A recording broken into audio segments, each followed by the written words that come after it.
Sebagian pembela dan pejuang legalisasi LGBT mengatakan bahwa perilaku LGBT tidak ada larangan khusus dalam Al-Quran dan hadis. Justru fenomena kaum waria dan orientasi seks berbeda itu telah ada sejak ribuan tahun silam.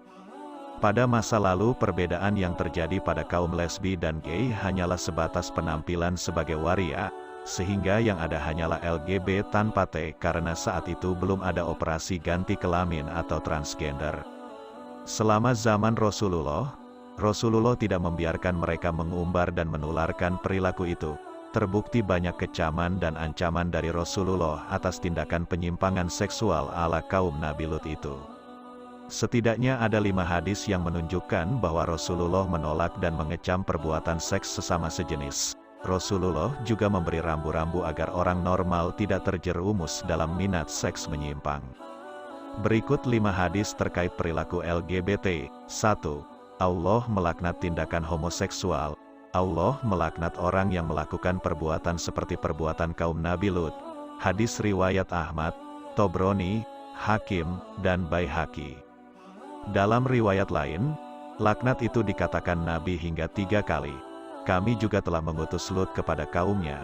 Ingatlah tatkala dia berkata kepada mereka, mengapa kalian mengerjakan perbuatan fahisyah yang belum pernah dikerjakan oleh seorang pun di dunia ini sebelum kalian? Sesungguhnya kalian mendatangi lelaki untuk melepaskan nafsu kepada mereka, bukan kepada wanita. Malah kalian ini adalah kaum yang melampaui batas. Quran Surah Al-A'raf ayat 80-81. 2. Nabi khawatirkan umatnya meniru perbuatan kaum Lut. Sesungguhnya, perkara yang paling aku takutkan terjadi pada umatku adalah perbuatan seperti kaum Nabi Lut. Hadis riwayat Ahmad, Tirmizi, Ibnu Majah, Abu Ya'la, Hakim, dan Baihaqi. 3. Ketika masing-masing cukup dengan sesama jenisnya, jika umatku telah melakukan 5 perkara, maka tunggu kehancuran atas mereka, satu sama lain di antara mereka saling mengutuk. Memakai sutra bagi kaum laki-laki, menjadikan para penyanyi wanita sebagai penghibur. Meminum khamar, laki-laki mencukupkan kebutuhan biologisnya dengan sesama laki-laki, dan wanita mencukupkan kebutuhan biologisnya sesama dengan wanita. Hadis riwayat Al-Baihaqi dalam Syu'ab Al-Iman.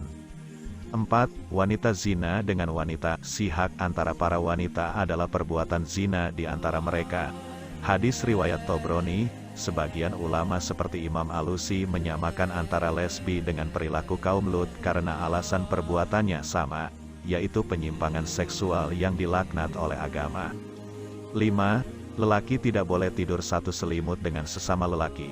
Janganlah laki-laki melihat aurat laki-laki lainnya. Jangan pula wanita melihat aurat wanita lainnya. Janganlah laki-laki berselimut dengan laki-laki lain dalam satu selimut, dan jangan pula seorang wanita berselimut dengan wanita lain dalam satu selimut. Hadis riwayat Muslim.